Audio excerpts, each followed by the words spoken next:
हम कर रहे हैं 3 dimensional geometry class 12 RBSE board. आज अपन बात करेंगे एक्सरसाइज 14.6 के। ठीक है, तो क्वेश्चन से स्टार्ट करेंगे सीधा। जो जो फॉर्मूला काम में आएंगे क्वेश्चन के साथ मैं वो एक्सप्लेन करता रहूंगा साथ के साथ में। देखो क्वेश्चन नंबर फर्स्ट बोल रहा है कि find the equation of plane which is perpendicular to x axis and that passes through point. आपको पॉइंट दिए हुए हैं, पॉइंट्स दिए हुए हैं आपको 2, -1 एंड 3। एक बात तो ये दी हुई है, दूसरा क्या बोला है, perpendicular to x axis, perpendicular to x axis. X axis के क्या है, वो परपेंडिकुलर है। ठीक है ना। इक्वेशन ऑफ प्लेन क्या होगी, इक्वेशन ऑफ प्लेन वो होती है आपके पास में a x minus x one plus b y minus y one plus c z minus z one equal to 0। आपका x one y one z one दिया हुआ है, लेकिन सेकेंड स्टेटमेंट क्या थी कि परपेंडिकुलर टू एक्स एक्सिस है। Since plane is perpendicular to x axis, तो b इक्वल टू 0 हो जाएगा, c इक्वल टू भी क्या हो जाएगा आपके पास में 0। Therefore equation of plane will be, क्या रहेगी equation, a x minus x one equal to 0। ठीक है, तो रखो a x minus two equal to 0। अब परपेंडिकुलर टू एक्स एक्सिस है तो a की वैल्यू 0 हो नहीं सकती। Since a is not equal to 0, therefore x minus two equal to क्या हो गया 0 हो जाएगा। यही क्या हो जाएगी, इसकी डिजायर्ड इक्वेशन हो जाएगी। क्या सिंपल सा क्वेश्चन था, इक्वेशन दी हुई थी, ये फॉर्मूला है, वैल्यू रख दिए, परपेंडिकुलर टू एक्स एक्सिस है तो ए और बी और सी की वैल्यू क्या हो जाएगी 0 हो जाएगी। ए 0 नहीं हो सकता तो डिजायर्ड इक्वेशन मिल गई।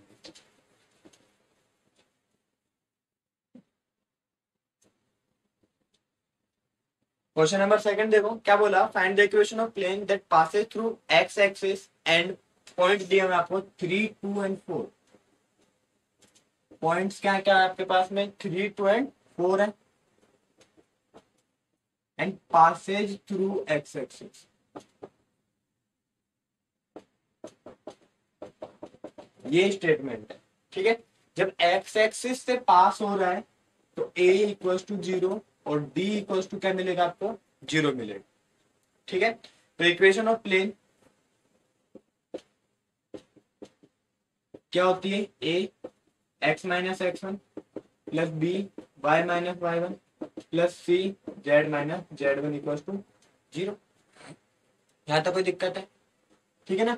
पास थ्रू एक्स एक्सिस तो a इक्वल टू 0 हो गया, d इक्वल टू 0 हो गया, तो अपन क्या लिख सकते हैं, b y plus c z equal to क्या मिलेगा आपको 0 मिलेगा। प्लेन की इक्वेशन क्या होती है, a x plus b y plus c z equal to d होती है, तो वो तो 0 हो गए, तो b y plus c z equal to अपन क्या मिल गया 0 मिल गया।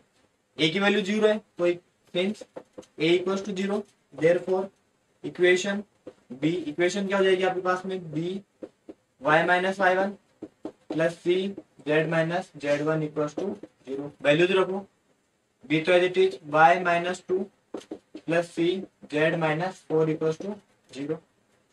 B y minus two y plus c z minus four c equal to 0। B y plus c Z किसके बराबर है आपके 0 के बराबर है, और minus two y minus four c equal to कितना हो गया 0 हो गया। क्या लिख सकता हूँ मैं इसको, सॉरी वाई नहीं बी, 4b 2b, इसको सोल्व करूं। ठीक है, तो क्या मिलेगा मेरे को -2b इक्वल टू 4c। ठीक है, तो यहां से आपको b की वैल्यू कितनी मिल जाएगी, -2c के बराबर मिल जाएगी, कितनी मिल जाएगी। आप चाहो तो यहाँ पे b की वैल्यू रख के उसको सोल्व कर सकते हो। ठीक है, तो इक्वेशन ऑफ प्लेन क्या हो जाएगी, therefore equation of plane b, क्या इक्वेशन की b y minus y one plus c z minus z one equal to 0। B की जगह में क्या रख सकता हूँ, -2c रख सकता हूँ, -2c y minus two plus c z minus four equal to 0। आगे सोल्व करें इसको, देखो क्या मिलेगा आपको, आगे सोल्व करेंगे तो c कॉमन ले लो, since c is not equal to 0 तो कितना का -2 y-2 plus z-4 equal to 0 कितना का -2y plus 4 plus z-4 equal to 0 cancel out -2y plus z equal to. ठीक है, ये क्या हो गई आपके पास में डिजायर्ड इक्वेशन हो गई आपके प्लेन। क्वेश्चन नंबर 3 देखो, थोड़ा सा अच्छा क्वेश्चन है।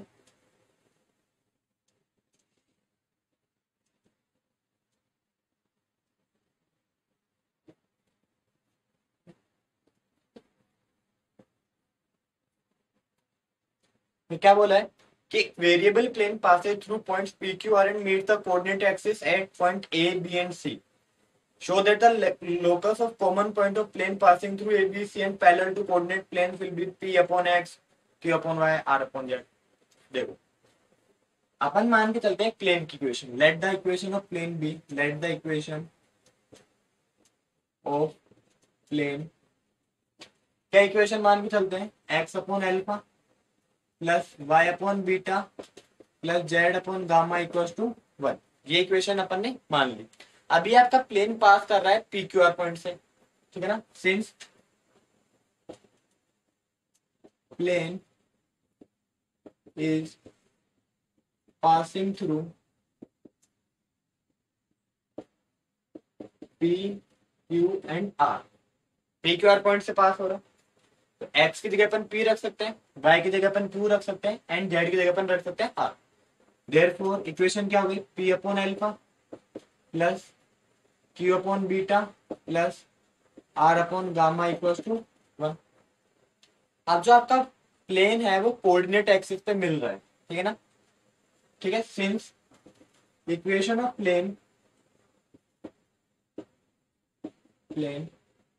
Is parallel to coordinate axis. कौन से एक्सिस के पैरेलल है? कोऑर्डिनेट एक्सिस के पैरेलल है। तो पॉइंट ए एक्स की जगह अपने पास में क्या हो गया? अल्फा हो गया, is x equal to alpha. Point b is y equal to beta and c is z equal to gamma. मतलब अल्फा बीटा गामा की जगह अपन क्या रख सकते हैं? एक्स वाई जेड रख सकते हैं। तो locus of intersection is, locus of intersection क्या हो जाएगा इस इक्वेशन में? P upon x plus q upon y plus r upon z equal to 1।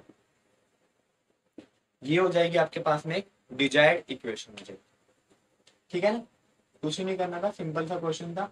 ये इक्वेशन माननी थी, फिर वो पी क्यू आर से पास हो रहा था तो एक्स वाई जेड की वैल्यू हो गई। फिर प्लेन जो है कोऑर्डिनेट एक्सिस के पैरेलल है तो अल्फा बीटा गामा की जगह अपन एक्स वाई जेड रख सकते हैं। क्वेश्चन नंबर 4 देखो,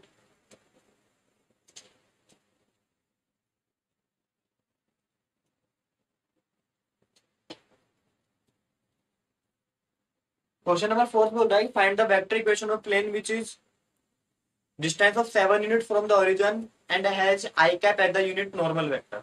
ठीक है ना। तो वेक्टर इक्वेशन ऑफ प्लेन क्या होती है वो देख लो, डायरेक्ट फॉर्मूला देखो इसका। वेक्टर इक्वेशन ऑफ प्लेन वो होती है r vector dot n cap equals to d, जहां पे डी क्या होती है? आपकी डिस्टेंस होती है, ठीक है ना। एन कैप आपको दिया हुआ आई कैप के बराबर, r vector dot i cap equals to कितना हो गया? 7 हो गया। फॉर्मूला बेस्ड क्वेश्चन था, कुछ करना था नहीं, ठीक है। क्वेश्चन नंबर 5 देखो, अब वेक्टर इक्वेशन के बारे में बात करेंगे। देखो, find the vector equation of a plane which is at a distance of 7 unit, d आपको 7 दिया हुआ है, from the origin and normal to the vector, normal to the vector, normal to the vector. Vector क्या दिया आपको?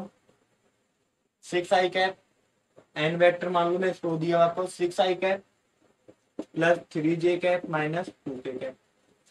अब अपने को एन कैप निकालना है, n vector upon magnitude of n vector लेना पड़ेगा। तो 6 i cap plus 3 j cap minus 2 k cap upon magnitude कितना हो जाएगा? 36 plus 9 plus 15।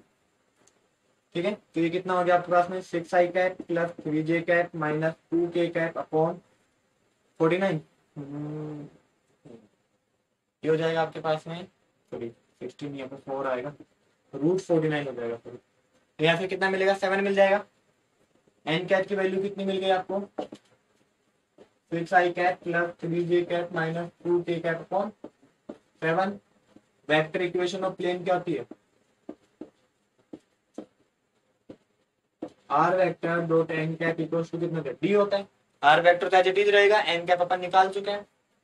Are vector n cap की वैल्यू कितनी है, 6i cap plus 3j cap minus 2k cap upon 7। और डिस्टेंस क्या दी हुई थी इनिशियल, आपको डिस्टेंस दी हुई थी 7, तो ये 7 से मल्टीप्लाई हो जाएगा, cross multiply. R vector 6i plus 3j minus 2k equals to कितना हो गया आपके पास में 49। ठीक है, आप चाहो तो आर वेक्टर की जगह एक्स आई कैप वाई जे कैप जेड के कैप रख के भी सोल्व कर सकते हो, या फिर आंसर ये भी ठीक है। ठीक है, देख लो एक बार तो डाउट हो तो। क्वेश्चन नंबर 6 देखो, छोटे छोटे क्वेश्चन है, फॉर्मूला दे सारे। क्वेश्चन नंबर 6 है, रिड्यूस द इक्वेशन दी हुई है to normal form and ends up find the length of perpendicular from the origin to the plane, also find direction cosine of the normal to the plane. बहुत ही प्यारा question है। देखो दो method है, मैं एक ही मेथड से बताऊंगा आपको, सिंपल सा जो इजी मेथड पड़ता है। देखो क्या दिया हुआ है, आर वेक्टर दिया हुआ था आपको, r vector into 3i cap minus 4j cap plus 12k cap equal to कितना हो गया आपके पास में 5। ठीक, अगर मैं यहाँ से मैग्नीट्यूड ऑफ साइन वेक्टर निकालू तो कितना मिलेगा मेरे को, देखो 3 का स्क्वायर 9, 4 का स्क्वायर 16 और 12 का स्क्वायर हो गया 144, तो कितना गया 924, वो हो गया 169। तो ये हो गया एन वेक्टर का जो मैग्नीट्यूड है वो मिल गया मेरे को 13। पूरी इक्वेशन को डिवाइड कर दो 13 से, ठीक है ना, divide equation first by 13 by 13 से क्या कर दो, डिवाइड कर दो। R vector 3/13 i cap minus 4/13 j cap plus 12/13 k cap equal to 5/13। ठीक है, अब मैं यहां से अगर देखूं, अगर मैं आर वेक्टर को एक्स आई कैप वाई जे कैप और जेड के कैप ले लू, एक्स आई कैप प्लस वाई जे कैप प्लस जेड के cap, 3/13 i cap minus 4/13 j cap 12/13 k cap 5/13। Dot product है, आई कैप से मल्टीप्लाई होगा, ये आर वेक्टर की वैल्यू रखती है, कितना मिलेगा 3/13 x minus 4/13 y plus 12/13 z equals to 5/13। Direction cosines of normal के बारे में बात करो तो डायरेक्शन कोसाइंस ऑफ नॉर्मल मिल गए, और ये डायरेक्शन कोसाइन ऑफ ओरिजिन है। ठीक है, तो डायरेक्शन कोसाइन ऑफ नॉर्मल वो कितना आपके पास में 3/13 minus 4/13 and 12/13 and direction cosines of origin वो कितना हो गया आपके पास में 5/13। कुछ ही नहीं करना था, सिंपल सा था, मैग्नीट्यूड निकाला, उससे डिवाइड कर दिया पूरी इक्वेशन को, आर वेक्टर की जगह एक्स आई कैप वाई जे कैप और जेड के कैप रखा, मल्टीप्लाई कर दिया, डायरेक्शन कोसाइन ऑफ नॉर्मल है और वो डायरेक्शन कोसाइन ऑफ ओरिजिन। ठीक है, क्वेश्चन नंबर 7 देखो, सेम इसी टाइप का क्वेश्चन है।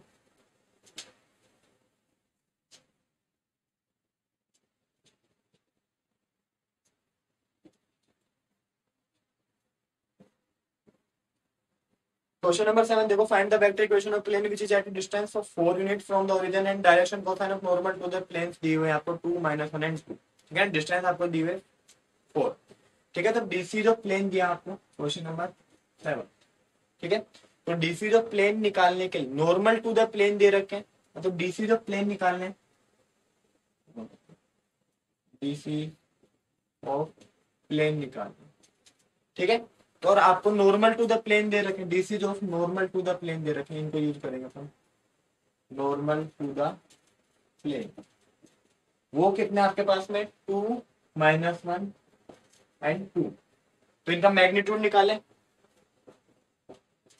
तो √4 + 1 + 4 तो √9 हो गया 3, तो डिवाइड करना पड़ेगा। डीसी जो प्लेन क्या हो जाएंगे 2/3 -1/3 एंड 2/3।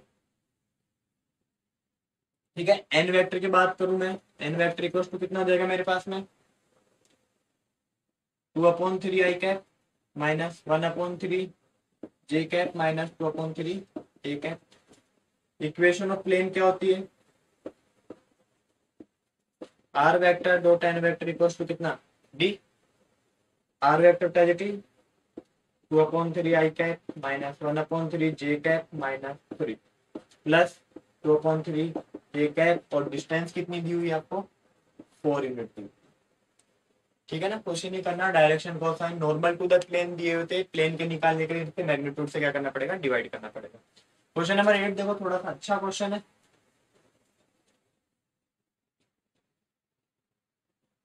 क्या दिया है, find the normal of the plane 2x minus 3y plus 6z equals to 14। Normal of the plane दिया हुआ आपको 2x minus 3y plus 6z plus 14 equals to 0। 14 को तो ट्रांसपोज कर देंगे, ठीक है ना, तो क्या हो जाएगा आपके पास में 2x minus 3y plus 6z equals to minus 14।